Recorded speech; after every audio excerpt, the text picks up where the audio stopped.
야곱이 밧단 아람에서 돌아오매 하나님이 다시 야곱에게 나타나사 그에게 복을 주시고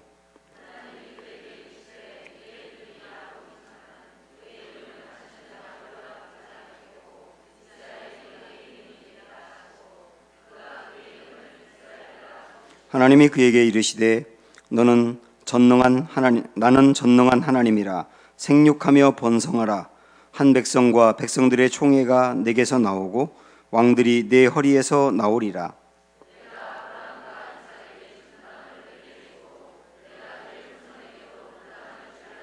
하나님이 그와 말씀하시던 곳에서 그를 떠나 올라가시니라.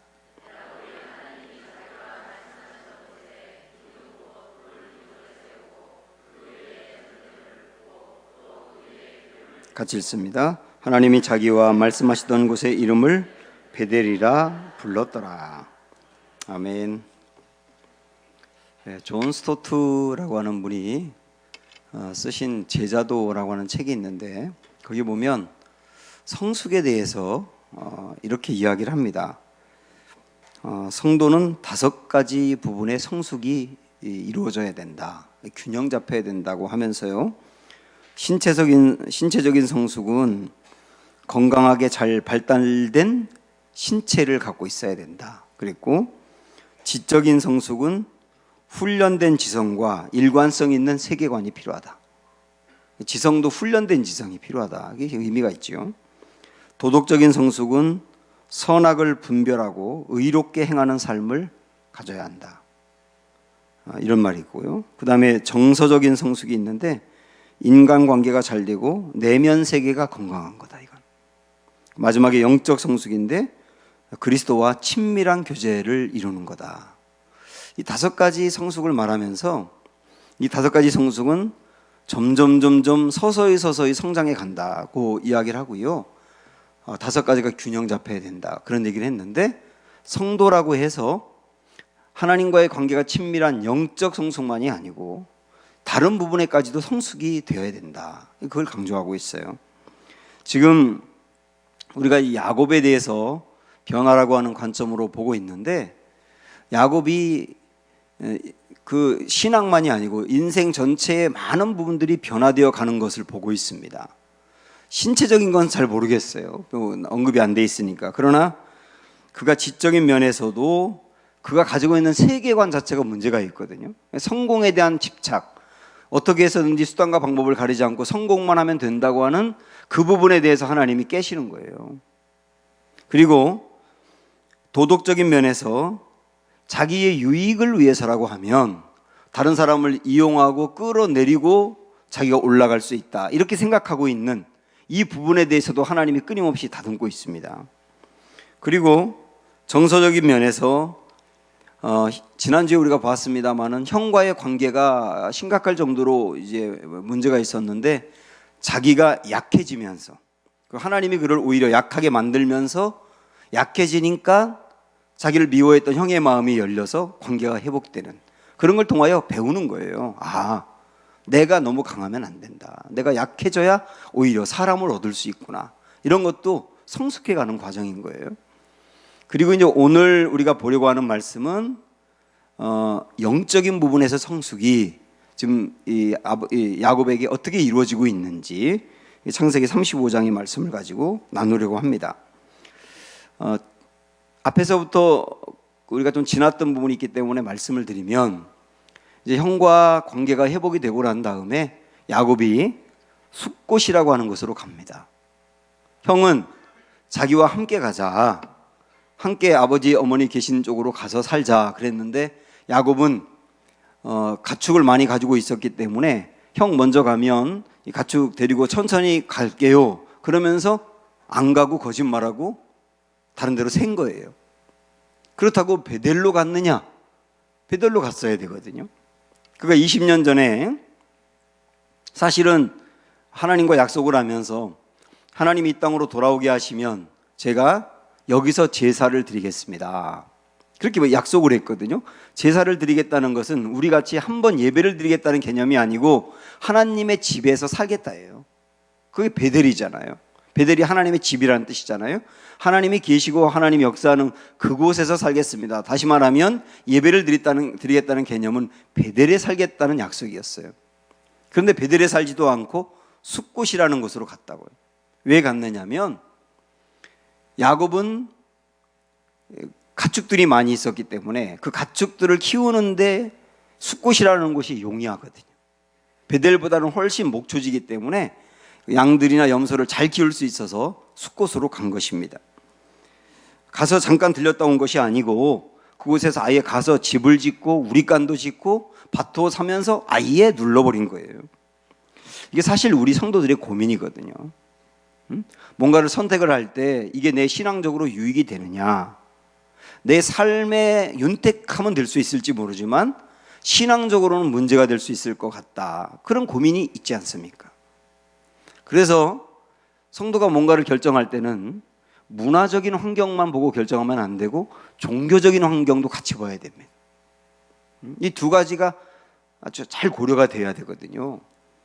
우리도 알고 있는 것처럼 아브라함이 그 롯과 함께 이집트에 내려갔다가 거기서 낭패를 당하고 다시 올라와서 그 다음에 둘이 갈라지잖아요. 갈라질 때 롯이 선택한 거하고 아브라함이 선택한 것이 달랐어요. 롯은 애굽에 내려가서 그 애굽의 그때 당시에 세계 최고의 문화를 본 겁니다. 화려하고 부유하고.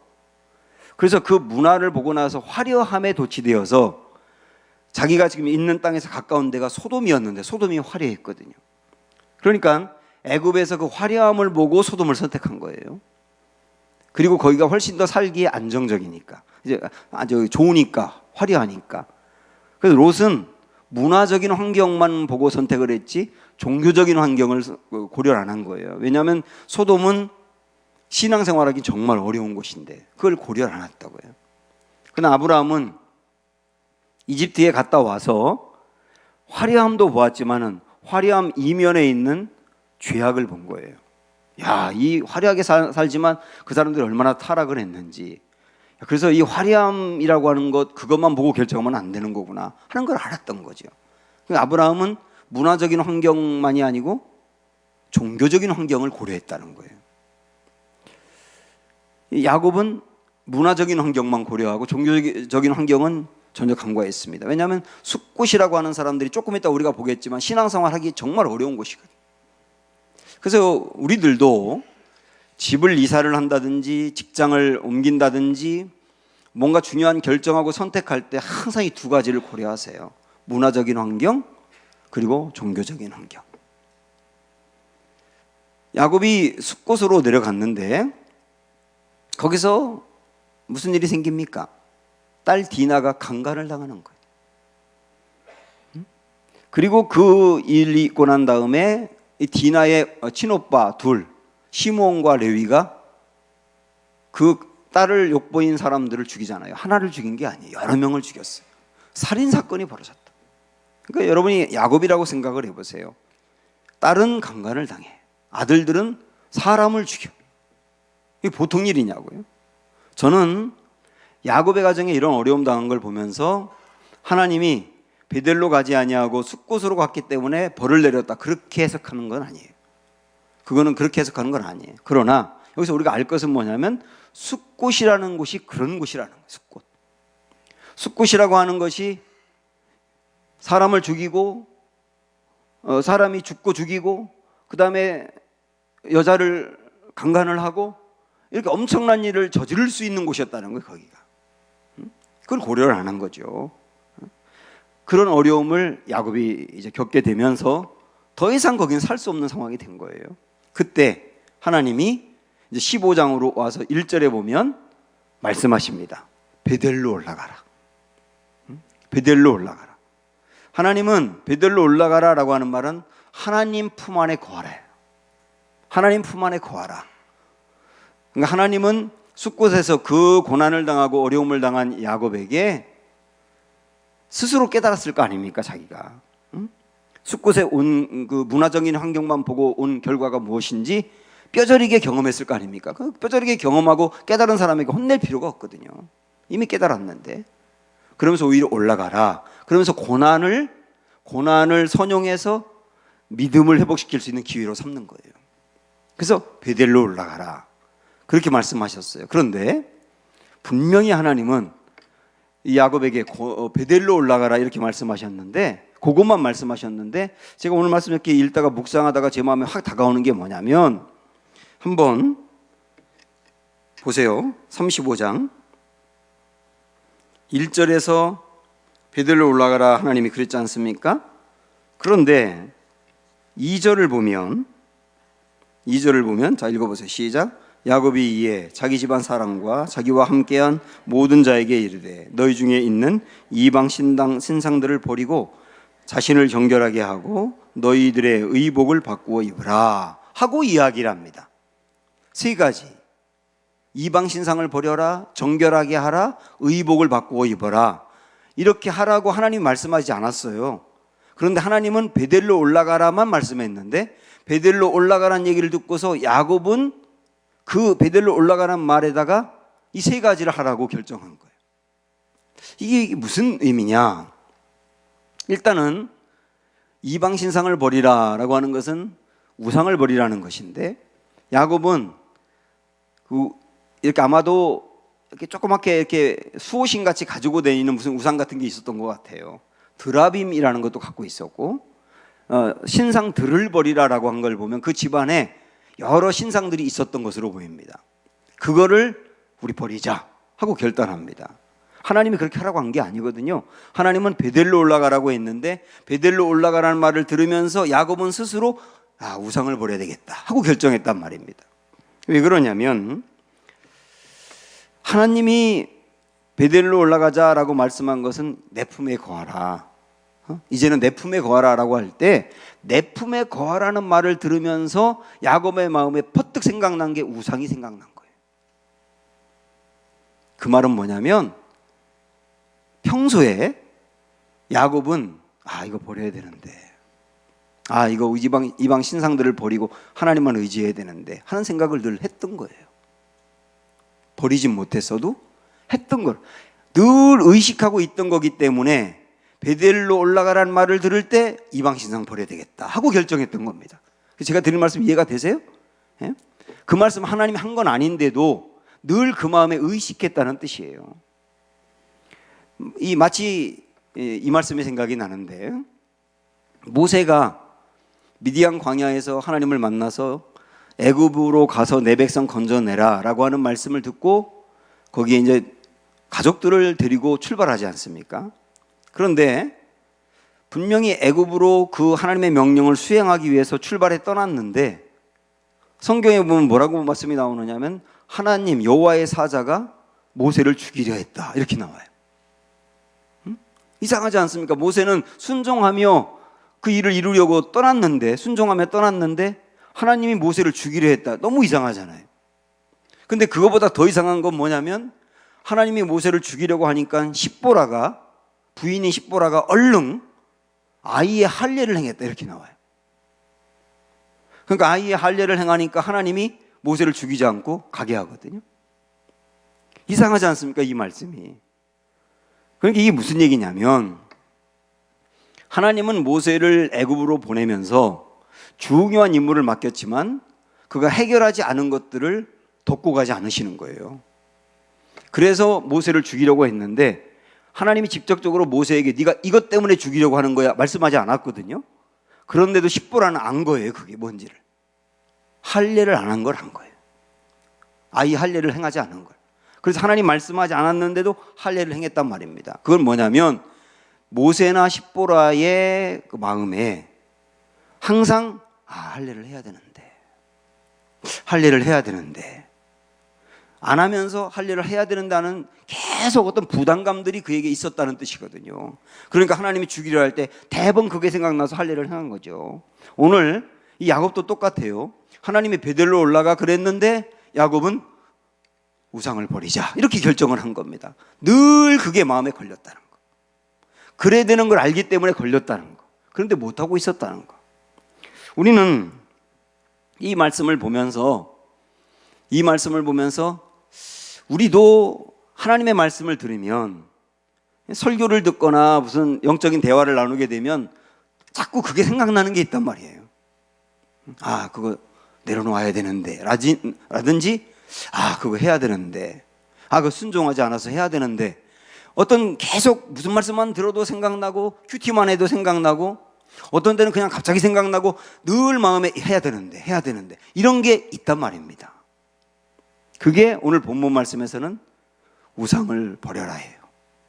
여러분, 이게 무엇입니까? 그거를 해결하고 가라, 주님이 말씀하시는 거거든요.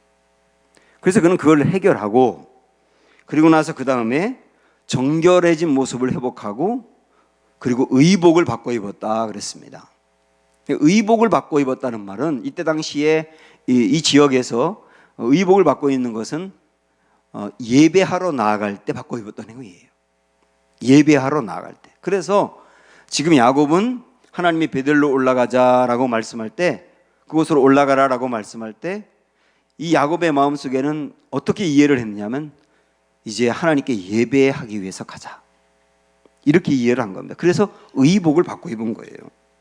실질적으로 베델로 올라가자라고 하는 그 결정을 할 때 한번 여러분 말씀 한번 보실까요? 1절 보시면 하나님이 베델로 올라가야 될 이유를 뭐라고 말씀했느냐면, 하나님이 야곱에게 이르시되 일어나 베델로 올라가서 거기 거주하며 내가 내 형 에서의 낯을 피하여 도망하던 때에 내게 나타났던 하나님께, 거기서 뭐라고 그랬어요?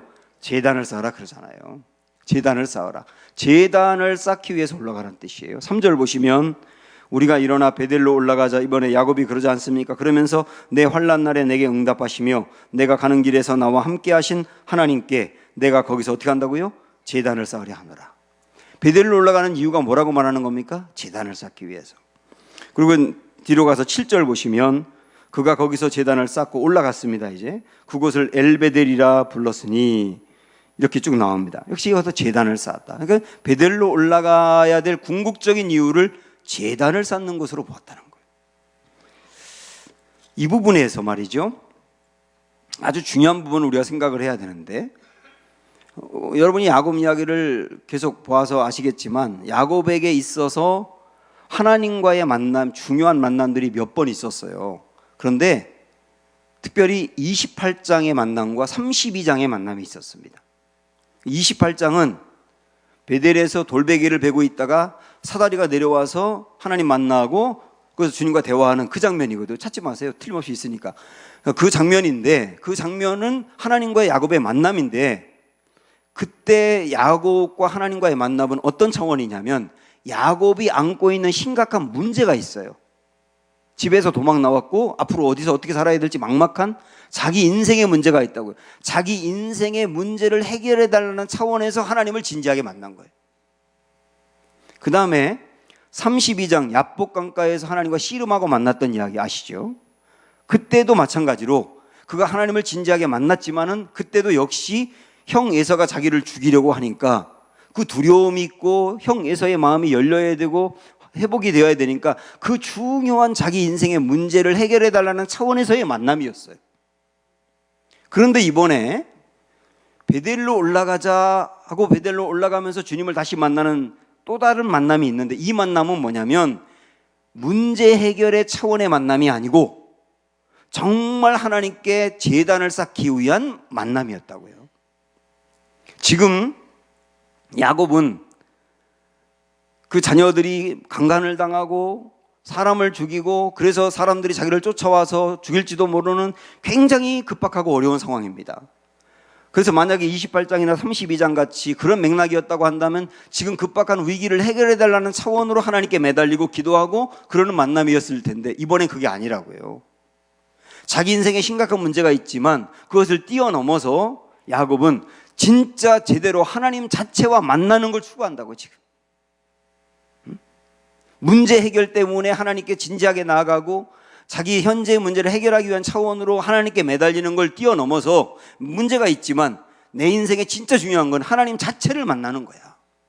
문제 때문에 만나는 게 아니고 진짜 하나님을 추구하고 만나고 찾는 게, 이게 중요한 거야라는 것을 깨달았다는 거예요. 이런 측면에서 또 다른 부흥인 거예요. 우리도 이 신앙생활 하면서 물론 문제가 있기 때문에 기도 자리에 나오고, 그 다음에 현재의 문제를 해결하기 위한 차원으로 하나님께 매달리고 그러는 건 분명히 있어요. 그런데 신앙생활이 문제 해결의 차원에서 뜨거워지면, 문제 해결이 되면 식어지는 거예요.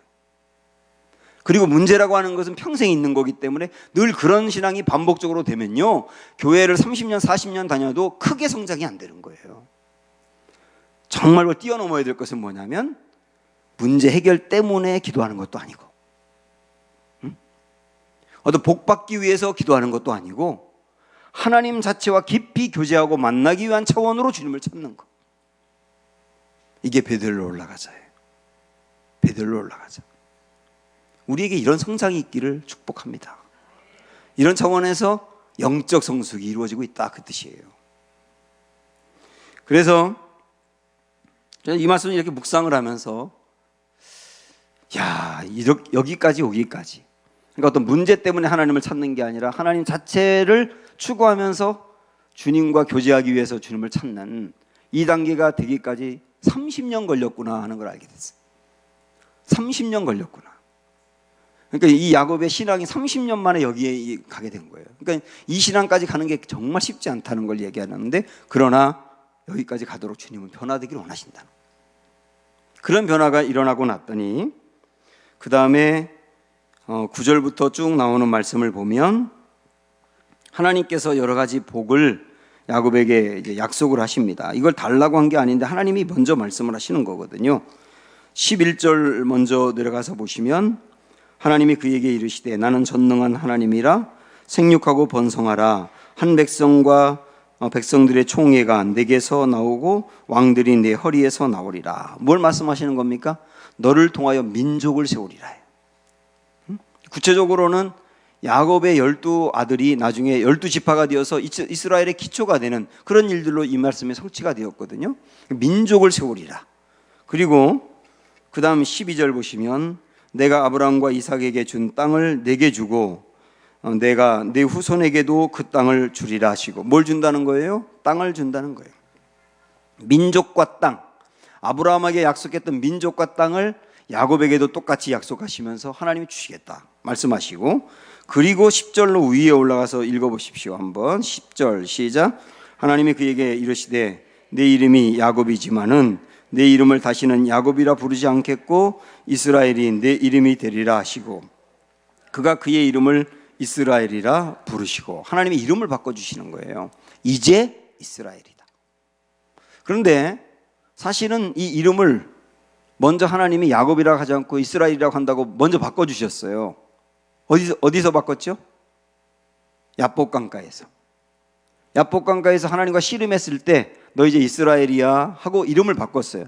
다른 사람의 발을 끌어내리는 인생이 아니라 하나님의 백성이 돼 하는 의미로 이름을 바꿔주었는데, 하나님이 여기서 다시 한번 말씀하시는 거예요. 다시 한번 말씀하는 거예요. 그때 이름을 하나님이 바꿔주었지만 그런 인생을 살지 못했던 야곱이잖아요.